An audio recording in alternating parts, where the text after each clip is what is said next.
ಅವಳ ಹೆಸರಲ್ಲಿ ಏನೇನ್ ಮಾಡಿದ್ರು ಸರ್, ಮಾಡಬಾರ್ದೆಲ್ಲ ಮಾಡಿರು. ಅಕಸ್ಮಾತ್ ಹಿಂಗೆ ಬಿಟ್ಬಿಟ್ರೆ, ಹೀಗೆ ಬಿಟ್ರೆ ಅವಳ ಆತ್ಮಕ್ ಶಾಂತಿ ಸಿಗಲ್ಲ. ಅದಕ್ಕೆ ಸೌಜನ್ಯನೇ ಇದನ್ನೆಲ್ಲ ಮಾಡಿಸ್ತಿರೋದು. ಅವ್ರು ಯಾರ್ಯಾರು ತನ್ನವ್ರು ಅನ್ಕೊಂಡವ್ರು, ಎತ್ತವ್ರಿಂದ ಹಿಡಿದು ಇಲ್ಲಿವರೆಗೂ ಯಾರ್ಯಾರು ಆಕೆ ಹೆಸರು ಬೆಳೆಸ್ಕೊಂಡು ಅನ್ಯಾಯ ಮಾಡಿದ್ರಲ್ಲ, ಅಷ್ಟೂ ಜನರನ್ನು ಅವಳು ಸಮಾಜದಲ್ಲಿ ಹುಚ್ಚರಂತೆ ಮಾಡಿ ಬೀದಿ ಹಲಿಯೋಂಗೆ ಮಾಡೇ ಮಾಡ್ತಾಳೆ ಸೌಜನ್ಯ. ಇರಮ್ಮ ಅವನಿಗೆ ಗಿರೀಶ್ ಮಟ್ಟನ್ ಹುಚ್ಚಿಡಿದೆ ಸರ್. ಎಣ್ಣೆ ಒಂದು ಸ್ಟೇಟ್ಮೆಂಟ್ ಹಾಕಿ ನೋಡ್ರಿ, ಇನ್ನೂ ಹುಚ್ಚಿಡಿಯುತ್ತೆ. ಇಷ್ಟೇ ಅಲ್ಲ, ಇನ್ನೂ ಹುಚ್ಚಿಡಿತಾರ. ಅವರೆಲ್ಲ ಸಮಾಜದ ಮುಂದೆ ಬೆತ್ತಲು ಆಗ್ತಾರೆ. ಇದಕ್ ನಾವಲ್ಲ, ಸೌಜನ್ಯಾಳೆ ಕಾರಣ. ಯಾಕೆಂತಂದ್ರೆ ಪಾಪ ಹೆಣ್ಮಗು ಸಾರ್, ಪಾಪ ಸಾರ್.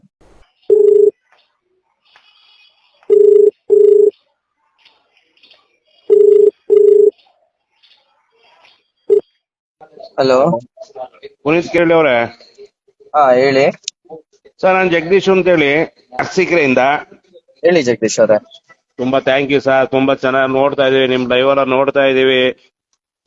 ನಾವು ಆಕ್ಚುಲಿ ಕಾಂಗ್ರೆಸ್ ತಾಲೂಕ್ ಪಂಚಾಯತಿ ಮೆಂಬರು. ಎಲ್ಲಿ ಅರ್ಸಿಕೆರೆಲ್ಲ? ಅರ್ಸಿಕೆರೆ ನಮ್ ಸುಳಿಗೌಡ್ರು. ರಾಜ್ಯದಲ್ಲಿ 25% ಕಾಂಗ್ರೆಸ್ ಓಟ್ನ ಕಳ್ಕಂತು. ಯಾಕೆ ಇದನ್ನ ಮಾಡಿ ಆಮೇಲೆ ನೀವೊಂದ್ ಪಾಯಿಂಟ್ ಎತ್ತಲ್ಲ ಸರ್, ಒಂದ್ 2 ನಿಮಿಷ ಮಾತಾಡ್ಬೋದ ನಿಮ್ ಹತ್ರ? ಹೇಳಿ ಹೇಳಿ ಹೇಳಿ. ನೀವು 13 ರಿಂದ 14 ಸಾವಿರ ದೇವಸ್ಥಾನಕ್ಕೆ ದುಡ್ಡನ್ನ ಧರ್ಮಸ್ಥಳ ಇದರಿಂದ ಶಾಖೆಯಿಂದ ಕೊಟ್ಟಿದ್ದಾರೆ. ಹೌದು. ಈಗ ನಮ್ಮೂರ ದೇವಸ್ಥಾನ ಚಲ್ಲಾಪುರ ಮಲ್ಲಿಕಾರ್ಜುನ ಸ್ವಾಮಿ ಇದೆಯಲ್ಲ, ಅಲ್ಲೊಂದು ದೇವಸ್ಥಾನ ಇದೆ, ಅಲ್ಲಿ ನಾನು 4 ಲಕ್ಷ ಕೊಟ್ಟಿದ್ದಾರೆ. ಬೈರಗನಹಳ್ಳಿ ದೇವಸ್ಥಾನಕ್ಕೂ 4 ಲಕ್ಷ ಕೊಟ್ಟಿದ್ದಾರೆ. ಅದನ್ನ ನೀವು ಎತ್ತುತ್ತಾ ಇಲ್ಲ. ಹೇಳ್ತೀವಿ. ಅಲ್ಲ, ನೀವು ವೋಟ್ ಕಳ್ಕೊಂತು ಅಂದ್ರಲ್ಲ, ಅದು ಗೊತ್ತಾಗಿಲ್ಲ ಹೆಂಗೆ ಅಂತ.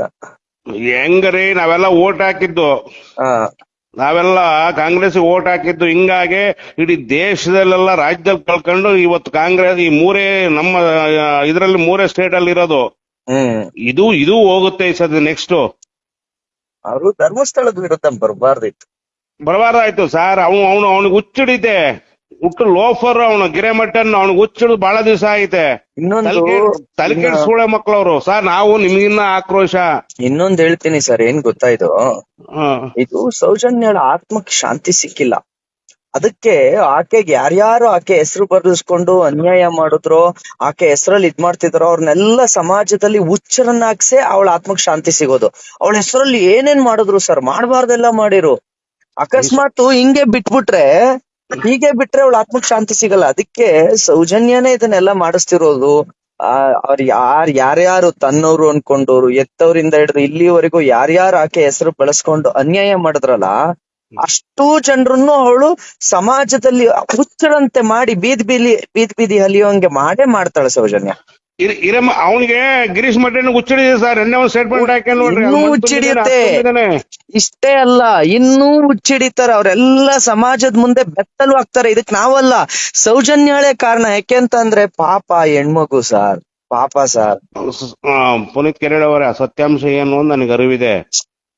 ಸೆಂಟ್ರಲ್ ಗೌರ್ಮೆಂಟ್ ಧರ್ಮಸ್ಥಳದ ಪೂಜಾ ಮಾಡ್ತಾ ಇರೋದು ಕೆಲಸನ ಸ್ಟೇಟ್ ಗೌರ್ಮೆಂಟ್ ಮಾಡ್ತಾ ಇಲ್ಲ. ನಂದು ಸರ್, ಸೆಂಟ್ರಲ್ ಗೌರ್ಮೆಂಟ್ ಮಾಡಲ್ಲ, ಸ್ಟೇಟ್ ಗೌರ್ಮೆಂಟ್ ಮಾಡಕ್ಕಾಗಲ್ಲ ಸರ್. ಉದಾಹರಣೆ ಕೊಡ್ತೀನಿ. ನಾನು ಉದಾಹರಣೆ ಕೊಡ್ತಾ ಇದ್ದೀನಿ ನಿಮಗೆ. ನಂದು 12 ಎಕರೆ ಜಮೀನಿದೆ. ನಾನು ಯಾವ್ದೋ ಒಂದಕ್ಕೆ ಜಾಮೀನ್ ಹಾಕ್ಬಿಟ್ಟು ನನಗೆ ಸಿವಿಲ್ ಹೋಗಿದೆ. ನನಗೆ ಬ್ಯಾಂಕ್ ಅಲ್ಲಿ ಲೋನ್ ಕೊಡ್ತಾ ಇಲ್ಲ, ಸಿವಿಲ್ ಇಲ್ಲ ಅಂತ. 12 ಎಕರೆ ಜಮೀನ್ ಇಟ್ಕೊಂಡು 2,500-3,000 ಅಡಿಕೆ ಹಿಡ್ಕೊಂಡು ನನಗೆ ಬ್ಯಾಂಕ್ ಅಲ್ಲಿ 2 ಲಕ್ಷ ಲೋನ್ ಕೊಡಕ್ ಆಗ್ತಾ ಇಲ್ಲ. ಆದರೆ ಈ ಧರ್ಮಸ್ಥಳ ಸಂಘದಿಂದ ಇವತ್ತು ನಮ್ಮ ಜನಗಳು ಕೆಂಪ ತಾಂಡಿದ್ದಾರೆ. ಜಾಸ್ತಿ ಕಡು ಬಡವರಿಗೆ ಧರ್ಮಸ್ಥಳ ಸಂಘದಿಂದ ಅನುಕೂಲ ಆಗಿರೋದು. ಮೋಸ ಮಾಡ್ಬಿಟ್ರಲ್ಲ. ಕೆಂಪ ತಾಂಡಿದ್ದಾರೆ, ಟ್ರ್ಯಾಕ್ಟರ್ ತಾಂಡಿದ್ದಾರೆ, ಬೋರ್ ಹಾಕ್ಸ್ಕೊಂಡಿದ್ದಾರೆ, ಜನರೇಟರ್ ತಾಂಡಿದ್ದಾರೆ, ಮಕ್ಕಳನ್ನ ಮದುವೆ ಮಾಡ್ಕೊಂಡಿದ್ದಾರೆ.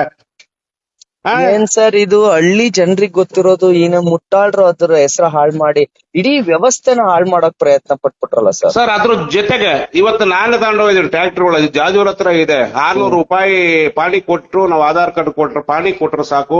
ಒಂದು ಗಂಟೆಗೆ 600 ರೂಪಾಯಿ ತಗೊಂತಾರೆ. ನಾನು ಪ್ರೈವೇಟ್ ಆಗಿ ಓಡಿಸಕ್ ಹೋದ್ರೆ 1000 ರೂಪಾಯಿ, 1200 ರೂಪಾಯಿ ರೋಡ್ರಿ ತಗೊಂತಾರೆ. ಸಣ್ಣ ಟ್ರ್ಯಾಕ್ಟರ್ ಇರೋದು 15 HP, 10 HP, 20 HP, 50 HP, ಔಷಧಿ ಹೊಡೆ ಪಂಪ್ಗಳು. ಇವ್ರಿಗೆ ಏನು ಹುಚ್ಚಿಡಿದಿದೆ ಸರ್ ಗೋಳಿ ಮಕ್ಳಿಗೆ, ಕಚ್ಚಡ ನನ್ನ ಮಕ್ಕಳಿಗೆ.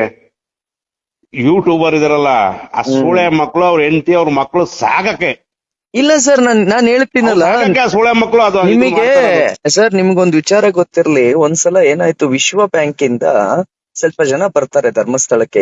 ಯಾವ ರೀತಿ ಇದು ರನ್ ಆಗ್ತಿದೆ SKDRDP, ಎಷ್ಟು ಚೆನ್ನಾಗಿ ವಾಪಸ್ ಕಟ್ತಾರೆ ಅಂದ್ರೆ 64 ಲಕ್ಷ ಸರ್ ಸಂಖ್ಯೆ ಕಟ್ತಾ ಇರೋದು ಸಂಘದಕ್ಕ, ರಿಟರ್ನ್ ಅಮೌಂಟ್ ಕಟ್ತಾ ಇರೋದು ಸಾಲ ತಗೊಂಡು. 6 ಲಕ್ಷ ಸಂಘಗಳು, 64 ಲಕ್ಷ ಸದಸ್ಯರು, ಮೆಂಬರ್ಸ್ ಗಳು ಸಾಲ ತಗೊಂಡು ವಾಪಸ್ ಒಂದು ಚೂರ್ ತೊಂದರೆ ಇಲ್ಲದೆ ಕಟ್ತಾ ಇದಾರೆ. ಇದನ್ನ ನೋಡ್ಲಿಕ್ಕೆ ಅಂತ ವಿಶ್ವ ಬ್ಯಾಂಕ್ ಇಂದ ಬರ್ತಾರೆ. ಆಗ ಬಂದಾಗ ಅದ್ರಲ್ಲಿ ಒಬ್ಬ ಇರ್ತಾರಲ್ಲ, ಇಬ್ರು ಕ್ರಿಶ್ಚಿಯನ್ಸ್, ಅವ್ರಿಗೆ ಅನ್ಸೋದು ಇದು ನಂಬಿಕೆಯಿಂದ ವಾಪಸ್ ಕಟ್ತಾ ಇರೋದು ಅಂತ. ಧರ್ಮಸ್ಥಳ ಮಂಜುನಾಥ ಅನ್ನೋ ನಂಬಿಕೆ ಇದೆಯಲ್ಲ, ಆ ನಂಬಿಕೆ ಮೇಲೆ ಸಾಲ ತಗೊಂಡೋನು ಅದನ್ನ ಮೋಸ ಮಾಡಲ್ಲ, ವಾಪಸ್ ಕಟ್ತಾನೆ. ಸತ್ಯ ಸರ್. ಇದಕ್ ಅವ್ರ ಏನ್ ಮಾಡ್ತಾರೆ, ಪ್ಲಾನ್ ಮಾಡ್ತಾರೆ, ಅದನ್ನ ಎಕ್ಸಿಕ್ಯೂಟ್ ಮಾಡ್ತಾರೆ, ಎಲ್ಲಾ ಕಡೆ ಸೇರ್ಕೊಂಡು ಆ ನಂಬಿಕೆನ ಹಾಳು ಮಾಡಿ ಧರ್ಮಸ್ಥಳದ ಸಂಘದಿಂದ ಹಣ ಕಟ್ತಂಗ್ ಮಾಡ್ಬೇಕು. ಒಟ್ಟಾರೆ ಈ ವ್ಯವಸ್ಥೆ ಏನ್ ಸರ್ಕಾರಕ್ಕೆ ಪ್ಯಾರಲರ್ ಸರ್. ಸರ್ಕಾರ ಈ ಕೆಲಸ ಮಾಡಕ್ಕೆ ಆಗಲ್ಲ, ಇಷ್ಟು ಜನರನ್ನ ಸರ್ಕಾರ ರೀಚ್ ಆಗಕ್ಕೂ ಆಗಿಲ್ಲ, ಮತ್ತೆ ಸರ್ಕಾರದ ಯೋಜನೆಗಳು ಇಷ್ಟು ನೀಟಾಗಿ ಹೋಗಿ ಭ್ರಷ್ಟಾಚಾರ ಇಲ್ದಂಗ್ ತಲುಪೋದು ಇಲ್ಲ. ನಮ್ಗೆ ನಿಮ್ಮ ವಿಡಿಯೋಗಳು ನೋಡ್ತಾ ನಾನು ಬಹಳ ಅಭಿಮಾನಿ, ಬಿಸಿ ಫೋನ್ ಮಾಡಿರಲ್ಲ. ಬಹಳ ಖುಷಿ ಆಯ್ತು ಸರ್. ನೀವು ಮದುವೆ ಆಗಿಲ್ಲ, ಇನ್ನೊಂದಾಗಿಲ್ಲ, ನಿಮ್ಮ ಲೈಫ್ ನೀವು ಹಾಳು ಮಾಡ್ಕೊಂಡ್ಬಿಡ್ರಿ. ಕೆಟ್ಟ ಹಾಳೇನಿಲ್ಲ ಸರ್. ಸಮಾಜ. ನೀವು ಒಬ್ರು ಕಾಂಗ್ರೆಸ್ ಪ್ರತಿನಿಧಿಯಾಗಿ ನನ್ನನ್ನು ಪ್ರೀತಿಸ್ತೀರಾ ಅಂದ್ರೆ ನನ್ನ ಲೈಫ್ ಎಲ್ಲ ಹಾಳಾಗಿದೆ ಸರ್. ಸರ್ ಮದುವೆನೇ ಆಗಿಲ್ವಲ್ಲ ಸರ್ ನೀವು? ನಮ್ಗ್ ಮದ್ವೆ ಆಗಿಲ್ಲ ಸರ್.